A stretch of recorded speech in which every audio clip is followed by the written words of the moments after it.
Hello and welcome to today's r/am I the a-hole, where OP tells to a social worker the real reason why her sister wants a foster child. The next story is from the Reddit Am I the a-hole post throwaway.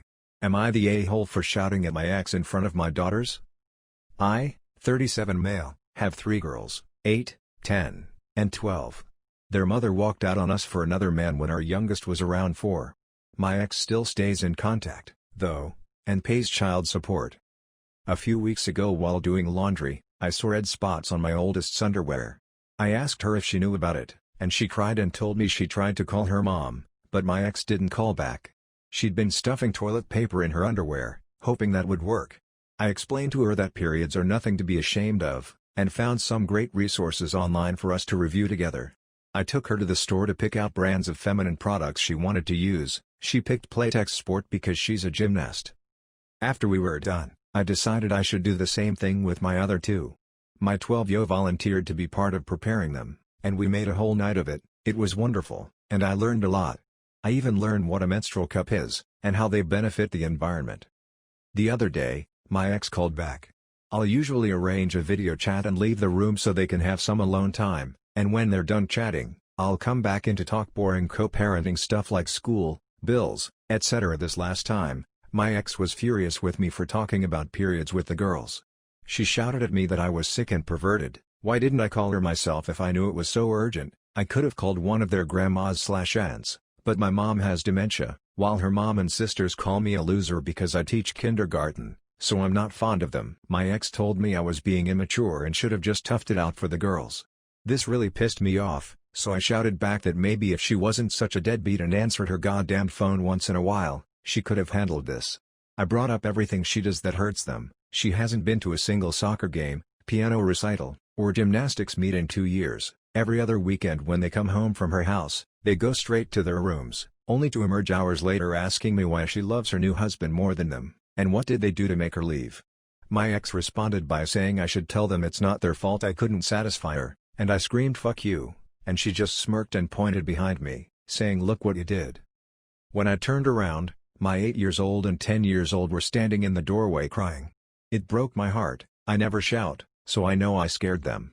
My 12-year-old stormed in and started screaming at her mom, and while I appreciate her sticking up for me, this is not a battle I want her fighting. My ex hung up before I could fully de-escalate the situation, and let's just say the girls have been given free reign of the ice cream and limitless hours of video games, because I feel so bad. I even watched all the Twilight movies with them, so don't say I don't love them. But in this instance, am I the a-hole for shouting?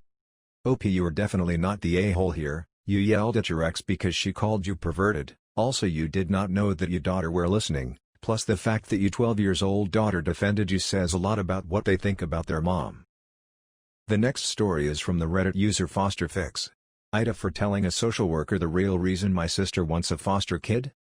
I'm a 28F and I have a sister, 36F. For the sake of story, I'll just call Jane.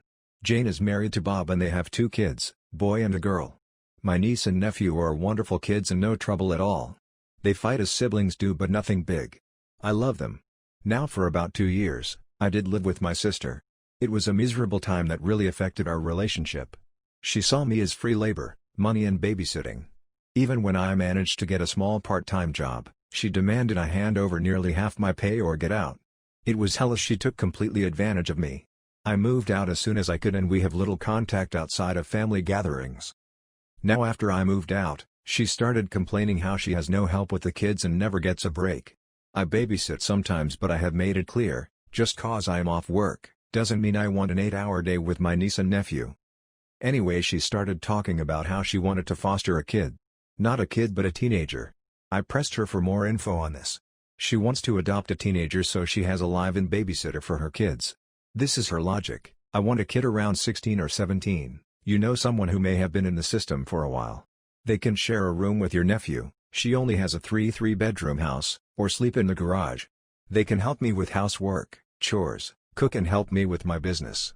She bakes and sells cookies, also babysit the kids so me and Bob can go out sometimes or have some alone time.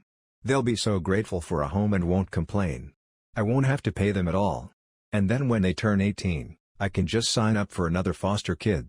A teenager will be so much easier than a little kid. They will be grateful just to have a roof, food, Siblings if they have been separated from their real ones and close. I was horrified. Told her it was a horrible idea. She didn't listen to me. She went on with it anyway. About a month ago, a social worker showed up at my apartment to ask me some questions about my sister. She had put me down as a character witness or something like that. I immediately told the social worker why my sister really wanted to foster a kid and how she treated me when I lived with her. The lady thanked me. My sister called crying saying that she wouldn't be considered for any adoptions or fosters. The social worker told her that they felt her home and her weren't a good fit. She asked if I said anything and I told the truth. She went off on me, hung up, and we haven't spoken since. She has sent some angry texts. A couple family members are on her side. They think foster kids are fucking dogs or something and would be so happy just to have a roof and would gladly do all the housework. So am I the a-hole here? Edit. So wow. I didn't know my post blew up like this till I got home from work. Thank you everyone for the kind words, messages and awards. Remember, no child is in control of the circumstances that may have landed them in the foster care system. They are children and still human. They deserve a loving home and care. Do right by a foster kid. And thank you again. Feel free to message me or chat if you like. Well, OP, except not being the a-hole, you also saved a child from your sister. The next story is from the Reddit user T352. Am I the a-hole for asking my dad to get me feminine products because my boyfriend refused because he felt too embarrassed? I'm currently on my period and have some bad cramps today. My whole body is aching and I'm feeling very low energy. I'm nearly running out of pads, so I kindly asked my BF if he could go down to the local store to get me some pads, chamomile tea, and painkillers. He started huffing and puffing and said he wouldn't get that stuff for me. I asked him why and he said it's too embarrassing. I didn't have the energy to argue, so I texted my dad and asked him if he could get that stuff for me. He lives nearby and is currently WFH, he was on his lunch break. Fortunately, he arrived within 15 minutes and got me everything I needed and then some. My BF got so pissed. He said that just because he refused, it doesn't mean that I should go running to my dad. I asked him why that's an issue and he didn't fully explain himself. He just said that it's his job to get me stuff like that, which makes no sense because I asked him and he refused. He was nagging the whole time and I had no patience for that. He continued being moody and said that it was disrespectful of me. Down in the comment below, another Reddit user wrote the best comment. Your boyfriend is upset because your dad showed everyone how fragile your boyfriend's masculinity is. The next story is from the Reddit user Photogravi. Am I the a-hole for looking only out of my rear window when reversing? So tonight I was leaving my local supermarket, Publix, long live the pub sub, and proceeded to reverse my car to exit. I turned to my right and looked out of my rear window as Florida DMV instructor told me to 10+ years ago.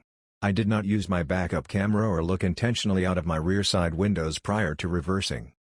I took note of the cars surrounding me relevant to my reversal. I took note of the pedestrian crosswalk to my rear and saw no pedestrians in the crosswalk or immediately before or after it. I began to reverse, all clear behind me, no cars or people, all clear. As my front of the car swings to near exit direction, a man starts screaming at me, "Were you even looking?" I of course immediately retorted back that he can go F himself with a hockey stick, as Floridians are taught to do at birth. I was moving 3 to 5 miles per hour at the time and the guy was facing my car as it reversed and was not in a pedestrian thoroughfare, so my initial instinct is he was the a-hole in this situation.